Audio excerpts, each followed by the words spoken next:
good, family? It's Brother Khu back again with the war horn. My goal is to review the preliminary debates, or discussions rather, that's leading up to the big evolutionary conference that Saneter is having on August 2nd. It's going to be out there in New York. Wish I could be there with you, brothers. I'm in here in Cali, but I will be there in spirit. Anyway, let's jump right in. This discussion is going to be a review of the Ngozi and Minister Enqi talk that went down, that was moderated by Brother Polight. For me, I would say the tone was set after the first question. After that, it seemed like the mood just kind of, it got rough. It got, real aggressive, and the brothers was really going in. The first question was, is horizontal gene transfer a part of evolution? And Enqi answered no. That Brother Ngozi just busted out laughing, and to me that set the tone right there, because Enqi didn't like that. It was like, oh shit, it's gonna go down now, So from there, the brothers just start taking shots. It was like they was going at having a mental fade in the street, a mental slap box. It seemed like Ngozi likes to put this label on Enqi's work as pseudoscience, and I wouldn't go there, because we've all, or I have at least, have been watching Minister Enq videos, and come on now, the brother's on point. Enqi be going in. I mean, I wish that I've done as much research as that brother has done, and the work he's done for the community. I definitely wouldn't call him a pseudoscientist because he hasn't been to anyone's institution. As a matter of fact, a lot of them brothers are damn near autodidacts. They kind of like teaching themselves, and that's dope. Did Enqi say abiogenesis or biogenesis? They was debating, no, even Saneter, brother, you didn't say abiogenesis. I was listening to the video, and I personally heard Minister Enq say abiogenesis, or he said it, or he pronounced it abiogenesis. So maybe it was his pronunciation and they got it wrong, but I understood the context that he meant it in, and I definitely heard the brother say abiogenesis, or as I pronounce, abiogenesis. I heard that clearly.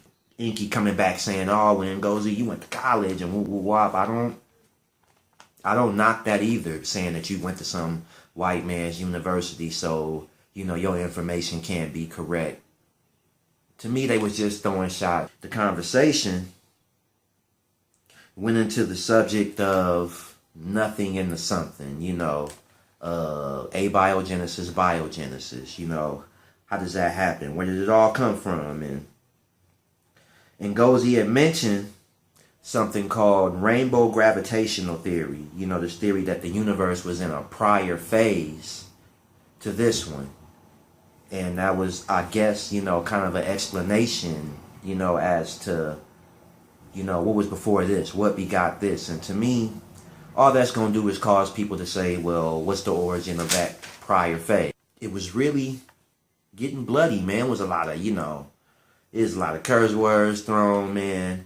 And Ngozi was really getting down, though. The brother was really flexing, his mental, showing what he did know about the subject. And the brother's on point. For me, it was my first time hearing Ngozi. I had heard of him, and I heard the reputation, they was putting him on a pedestal, and the brother, he earned that, he definitely earned that. The cat showed that he knows what he's talking about, far as I could tell. I'm no scientist. I have no degrees or nothing like that.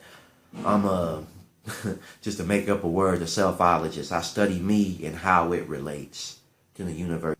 I like these kind of talks because, it's interesting to me, it's fun to me, it's stimulating to me. I choose that over any of this love and hip-hop or any of that crap any day. So near the end of the conversation, like I was saying, they were talking about, the origins of life. Is it biogenesis, abiogenesis? I couldn't really see who was a proponent of what. It got kind of confusing.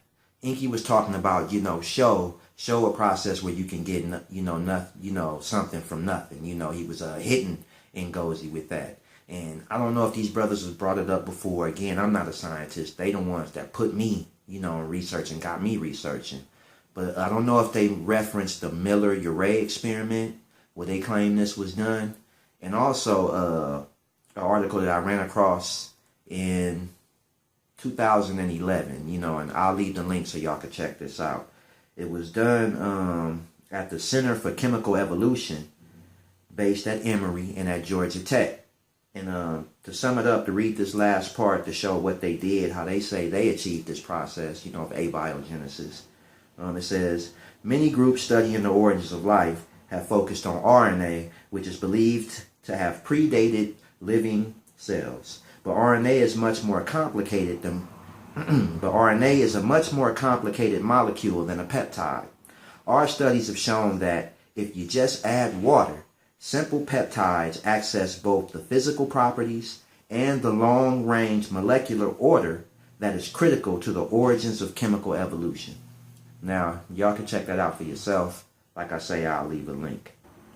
Just the way these brothers memorize, gene markers and haplogroups and DNA and RNA and its function and lipids and polymorphism and whatever, all of this stuff, wow, both of them are on point.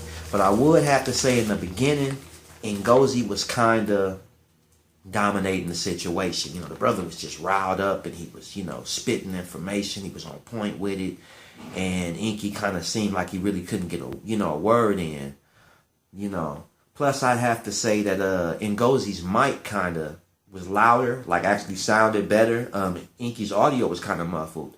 That can make a difference because it made Ngozi seem a bit more clear and concise, So to me, that kind of made it different. It just seemed like that first part of the interview, Ngozi was just kind of dominating, He was throwing his shots and they were both throwing shots, and Enqi said he was buck dancing, which every time I hear the word buck dance, I just fall out. And you go, oh, you buck dancing, and Ngozi come back, you a pseudoscientist, and these brothers got to going back and forth, and Ngozi was clowning Enqi's gold teeth, and Ngozi, Ngozi was clowning Enqi's gold teeth, and Enqi came back, saying, oh, something about, I saw a video or something like that of you smoking blunts, and, nigga, I don't smoke blunts. That's what Ngozi said. I ain't talking about me. But yeah, nigga, I don't smoke blunts. I run miles. It was they was just, it was just going all over the place. It got bloody. I had the pleasure of actually having a little online chat with Brother Reggie, and that's all he could say about it, like for me to go watch it myself. He was like, you got to check this one out, man. I say around an hour and 20 minutes, like over halfway through. Then Enqi, seemed to having Ngozi on the run. He seemed to when he just got to asking those questions of, show me, how do you get, nothing from, into something. And he kind of had Ngozi on the ropes, kind of moving back, kind of shutting him down. It was a whole bunch of bravado at first and aggression, and then at that point it seemed like it kind of, Enqi was stepping it up, and then Ngozi kind of, it kind of slowed down. That's my opinion. I ain't clowning nobody. That's how I saw it going. The energy just kind of shifted. Another part which was interesting, somewhere near like the middle of the video, Polight just busted out on this rant about the Charleston shooting, It was an interesting segue. It just came out of nowhere, but you know how Polight get down. The brother was saying some real, stuff real from the heart. You could tell. And, he just blasted through for a second, and then we go back into, the discussion. It was kind of, interesting.